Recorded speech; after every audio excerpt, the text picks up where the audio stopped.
आम तो ये भिक्षा करने आसलु जड़े कहते जे आमर जड़े अच्छा पारालीसिस पेसेंट से बेड उठी पार नापी आम जोगाजोग करूँ गत थरक आसलु गुरुदास भिक्षा करने ये ओस्तमूल महांगार जड़े कहते जे से मौसा जड़े घरे असुविधार अच्छा खाई पी दौना सी आसिक मो पाखे रोच बारंबार तेणुकर आप नापी से दुकान भी आज हैंडओवर कर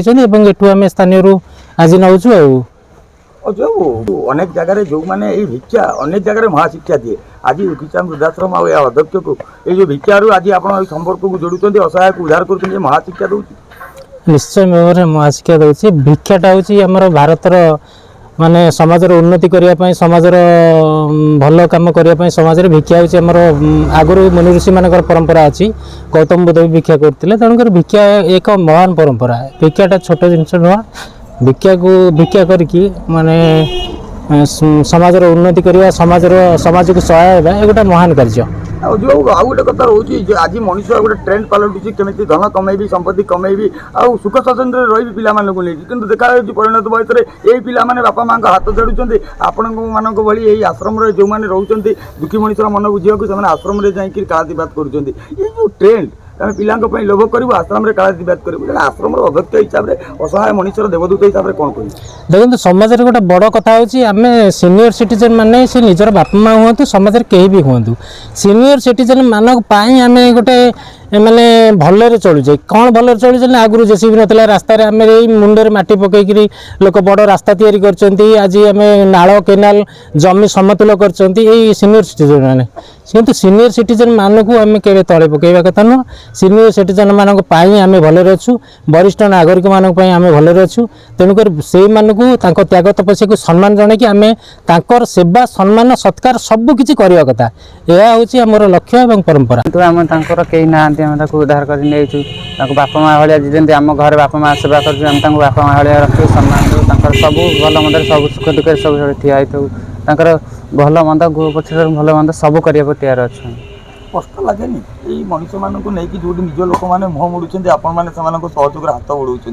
सेवा शुश्रूषा कष्ट हुए किसी हुए एगुरा सब बापा माँ कर आम भावुँ आम बापा माँ तांकर भी आम से करूँ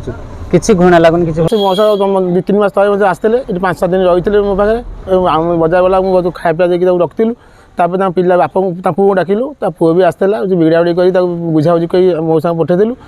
मझे 8-10 दिन तक मौसा आसते मो पाक कहले मुझे आश्रम पलैबी रही मत बुझ टे जाओ मुझे बुझिकी आउ थे कहि अचानक आज सकाल मुझे दुकान खोला मौसा आसी पहुँचते घर मालिक भी कहले मौसा आसुँच गला शोचन से देह भल थरुँच गोटे मुझे खाया दिए देले कहली भाई की आश्रम कंटाक्ट कली कहली आप नहीं जातु आसिक पहुँचले नहीं जाती आश्रम छाड़ी जातु आश्रम को रही पोजिशन घरे रखिपारे बहुत हईराण कर पिला बाध्य मौसा को छाड़ी तुम पाक आश्रम को परिचय कौन घर कौटी घर विनोदी बिहारी है कि नाटा है कौन मौसा नाटा है गुड़िया घर लोकटी है परिवार किए किए ना 2 पुओ अच्छा बोधे झील भी अच्छा झील अच्छा हाँ झील 3 आपन तो आज आश्रम को उद्धार करी जिमा दौरान जड़े वयोवृद्ध लोकंर पुओ पिला परिवार थी जड़े बापा आज यही अवस्था जाती लगुच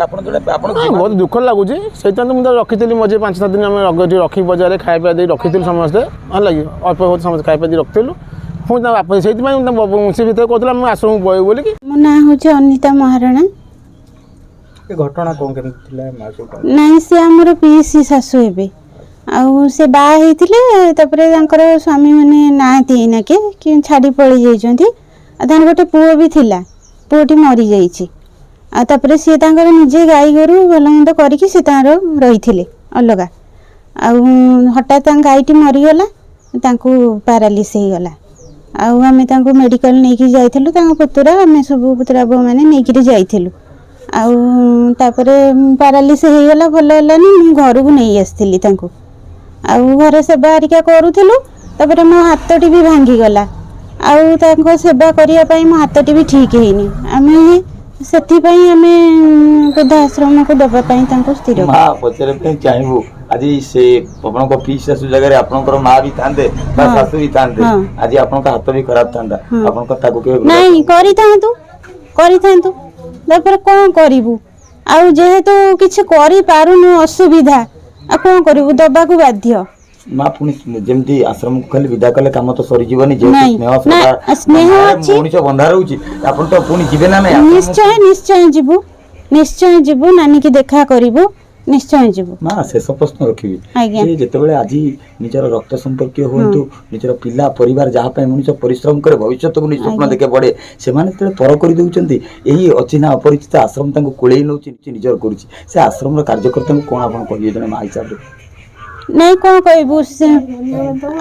ଧନ୍ୟବାଦ ଦବୁ ଆଉ କ'ଣ କହିବୁ। ତାପରେ ଆମେ ବି କହୁ ତାଙ୍କର ନିଜର କି ପୁଅ ନା ଝିଅ ତାଙ୍କର କିଛି କି, ତଥାପି ମେଡିକାଲ ଯାଇ ନିଜ ପିଲା ଛୁଆଙ୍କୁ ଛାଡ଼ି ଆମେ 3-4 ଦିନ ସେଠି ପଡ଼ିକି ଭୋକ ଉପାସରେ ରହିଛୁ, ଆଉ ଯେଉଁ କଷ୍ଟ କରିଛୁ। ତାପରେ ତାକୁ ଆଣିଲା ପରେ ବି ବହୁତ କଥା ଆମେ ଶୁଣିଛୁ ହେଲା, ନିଜର ଯେହେତୁ ନୁହଁ କିନ୍ତୁ ବହୁତ କଥା ଶୁଣିଛୁ। ତେଣୁ ସେ ନିଜର କହୁନାହାନ୍ତି, ଆଖିର ଲୁହ ପ୍ରମାଣ କରୁଛି ସ୍ପଷ୍ଟ ଭାବରେ ଯେ ସମ୍ପର୍କଟା ଗୋଟେ ସେତୁରେ ବନ୍ଧା ହେଇଥାଏ, ଆଉ ସେଇଟା ଆଜି ଆପଣଙ୍କ ଆଖିର ଲୁହ କହୁଛି ନିଜର ପର ଭିତରେ ନଥାଏ, ସମ୍ପର୍କ ହୃଦୟ ଭିତରେ ଥାଏ। ମା ଅନ୍ୟମାନଙ୍କୁ କ'ଣ ନିବେଦନ କରିବେ, ଯେଉଁମାନେ ବର୍ତ୍ତମାନ ନିଜ ବାପା ମାଆଙ୍କୁ ବେସାହାରା କରୁଛନ୍ତି, ପଚାରୁନାହାନ୍ତି, କ'ଣ ନିବେଦନ କରିବେ ମାଧ୍ୟମରେ କ'ଣ କହିବେ? ନାଇଁ ପଚାରୁନାହାନ୍ତି କ'ଣ, ପଚାରନ୍ତୁ, ପଚାରିବେନି କେମିତି? ବାପା ମା ଯେତେ ଭୁଲ କଲେ ବି ଭଲ ମନ୍ଦ କରି ପଚାରନ୍ତୁ। ଆଉ ଆମେ ଆଜି ପରିସ୍ଥିତିରେ ପଡ଼ିକି ତାଙ୍କୁ ଛାଡ଼ୁଛୁ, ଆଉ କ'ଣ କରିବୁ? ପରିସ୍ଥିତିରେ ପଡ଼ିକିରି ହିଁ ତାଙ୍କୁ ଛାଡ଼ୁଛୁ। ଆମେ ବି ମିଛ କହୁନୁ, ମୋ ହାତଟି ବି ଏଇ ବଙ୍କା, ମୁଁ ତାଙ୍କୁ ଉଠାଇ ପାରୁନି, ଭଲ ମନ୍ଦ କରି